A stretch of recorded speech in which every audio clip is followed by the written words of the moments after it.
Assalamualaikum warahmatullahi wabarakatuh. Kali ini ada informasi formasi gelombang kedua menjadi rebutan. Nasib pelamar P3K gelombang 2 yang gagal tahap peringkingan bisa diangkat menjadi P3K paruh waktu.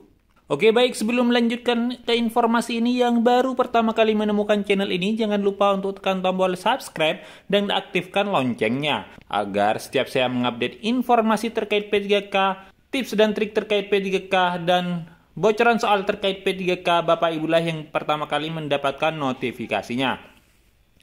Baik, langsung saja ke informasinya.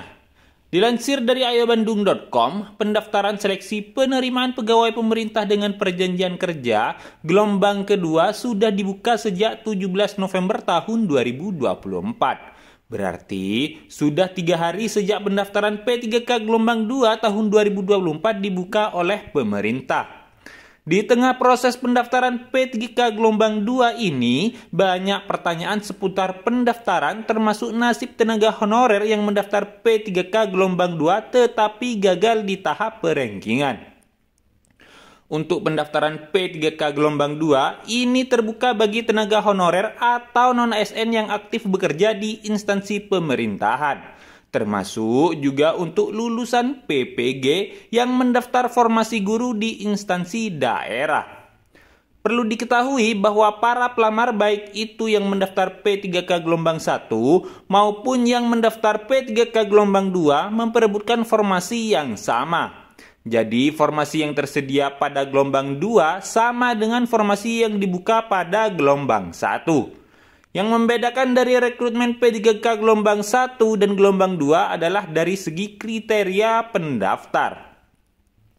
Bisa dibilang tenaga honorer yang mendaftar di P3K gelombang 1 akan lebih diutamakan kelulusannya dibandingkan yang mendaftar P3K gelombang yang kedua, karena ada sistem prioritas. Hal ini dikarenakan ada kriteria kelulusan untuk seleksi P3K tahun 2024 ini, di mana kelulusannya berdasarkan peringkat terbaik sesuai dengan urutan prioritas.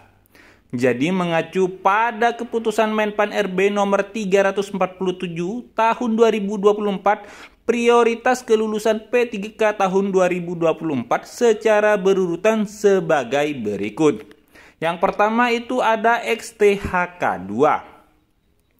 Dan yang kedua, pegawai non-ASN atau tenaga honorer yang terdaftar dalam database BKN dan aktif bekerja di instansi pemerintah. Untuk yang ketiga, pegawai non-ASN atau tenaga honorer yang aktif bekerja di instansi pemerintah minimal 2 tahun berturut-turut. Dan yang keempat, lulusan PPG atau formasi guru di instansi daerah. Lantas bagaimana nasib pelamar P3K gelombang 2 yang tidak lolos tahap perankingan? Nah, perlu diketahui bahwa pemerintah tengah mengupayakan penataan tenaga honorer agar selesai di tahun 2024.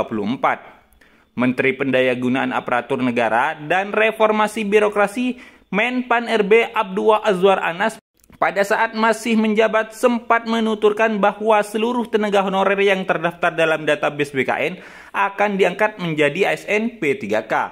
Berdasarkan data yang sudah terverifikasi, ada sebanyak 1,7 juta tenaga honorer yang terdaftar dalam database BKN.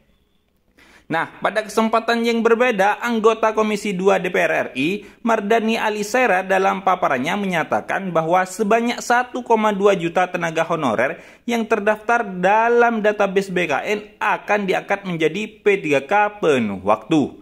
Sedangkan sisanya, yakni sekitar 500.000 tenaga honorer yang terdaftar dalam database BKN akan diangkat menjadi P3K paruh waktu. Namun ada syarat yang harus dipenuhi oleh para tenaga honorer, yaitu harus mengikuti serangkaian seleksi pada penerimaan P3K hingga tahap perankingan.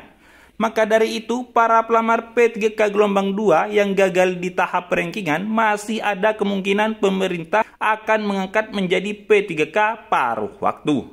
Namun, untuk syarat dan kebijakan lanjutan yang akan diambil oleh pemerintah soal penataan tenaga honorer yang gagal pada seleksi P3K, honorer harap menunggu informasi resmi dari pemerintah. Nah, itulah informasi kali ini, semoga bermanfaat. Semoga Bapak Ibu bisa diangkat menjadi ASN tahun ini. Kurang lebihnya mohon maaf. Wassalamualaikum warahmatullahi wabarakatuh.